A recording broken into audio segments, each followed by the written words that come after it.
2012 is the first time women's boxing will be an Olympic event. Meet the woman who many feel gives America the best hope for gold.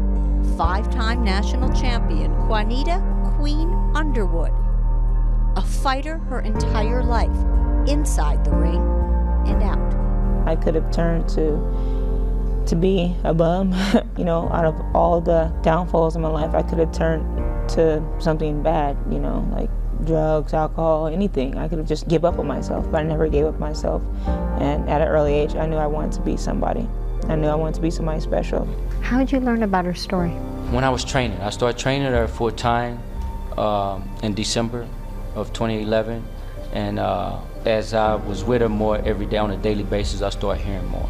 What did you think when you first heard it? I became very sad. I can never say I know exactly what she's been through, but I can only imagine, and my imagination would never take me to the point of exactly what she actually went through in her life at that particular time. It is a time Queen kept hidden for years, a family secret for three: Queen, her older sister, and their father, who began sexually abusing Queen's sister when she was just 12. It continued for years before he turned his attention to his youngest daughter. Their father was sent to prison. The girls were sent to live with their mother. Their baggage, of course, traveling with them. But Queen shared her past with no one, until now. What happened to make you finally say, after so many years of keeping it inside, what happened to make you say, I'm ready to share this? Well, I went through a whole transition with coaching, with everything. And I just went through a huge patch of my life with the whole Olympics being announced and find out what was best for Queen Underwood. And then questioning, why am I doing this? When I met with some people that were in it to help me out, they asked me, who is Queen Underwood besides boxing? I'm like, I don't know, because I've never really thought of myself outside the ring. And so they're like, well, just go and think about it and write down who you are. And so I did that. What'd you write down? Who are you? Well, I'm a fighter, I guess. I'm a strong, determined, caring person that strives to have success, and I don't give up easily. I'm stubborn. A giver more than a taker. Those are words that describe me, but who am I is just indescribable, I think. It's hard when you talk about yourself. It's even harder when it entails talking about a past that has been locked away for so long. But when Queen did decide to open up, she did what she always does, went after her opponent head on. She didn't just share her story, she shared it, every painful detail, with the world. I agreed to talk with New York Times and get more in detail and depth, but the whole story and everything was written off of stories put together that I wrote, so it was formed from thoughts about me, but curiosity led me to say, hey, maybe I can be helpful and have this opportunity to share my life and be able to show people that there's other outlets, there's other ways to define yourself other than what you've been through. There's other ways to, live other than a life of sorrow, looking down on yourself, low self-esteem. I think it was a little bit more painful when it became public. It was no longer a secret. And so she had to deal with the backlash that how her family gonna view her, how friends is gonna view her, how the people is gonna look at her as a human being. And I think that was the greatest fear. When she was going through all of that, with the family knowing, with the secret becoming public, did you ever see any of that in there? When she announced that she was going to have that interview with the New York Times, I believe, I saw mood swings in the gym. And I can see her becoming very concerned about what's going to come out of this since she made it public. How'd you coach her through that? I continue to be me and remind her that everything's going to be all right. I try to bring her back to focus on what's important right now.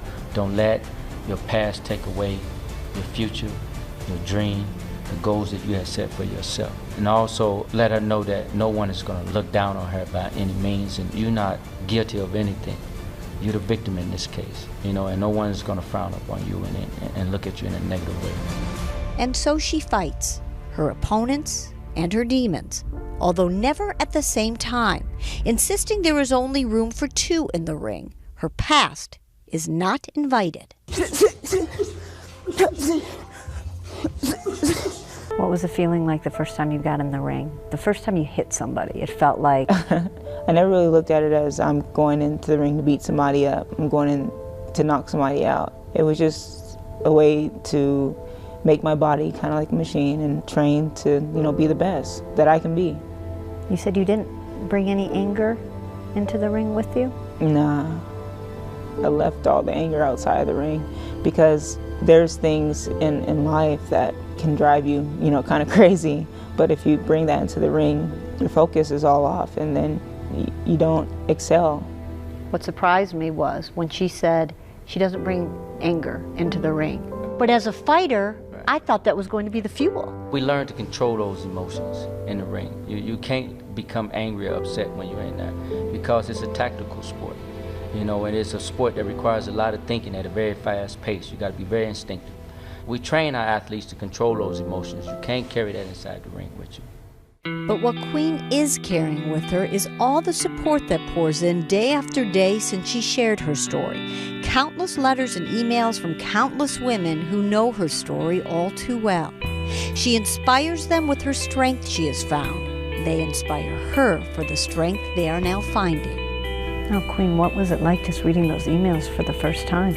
I was kind of nervous about the response I would get, and it was all positive, and it was all, you know, a lot of people just saying thank you and sharing their stories and then telling me to stay strong and rooting for me. And sometimes we hide who we are inside and we put on a face to the public, but it's good for people to see themselves and try to do something about it. At 27 years old, the Queen of the Ring continues to work on letting her baggage go. But not right now. Right now, her eye and her fists are focused squarely on London. The present is her present, and it's golden. What do you think winning a gold medal would mean to her? Oh, I think it would mean the world. I think it'll give her a sense of peace as far as all the things that she's been through. I really do. To be able to say Olympian, to be able to say gold medal Olympian, what would that mean for your story and for getting your story out? My story and everything's separate from what I do. It's always been. I had dreams and I was driven from what I've been through, but it was never a fact of me doing this because of that, or going and training so hard thinking of that. So it's kind of separate. So I wouldn't tie gold medal to Queen's hard life. I would just tie gold medal to Queen's hard work. You gotta leave it all out there, leave it on the line. So I'm going and doing everything I can, taking advantage of every opportunity I can to be the best that I can be. And I will be the best that I can be. And I will be great no matter what. This episode of In Focus was brought to you by DeVry University, proud to support the education of Team USA.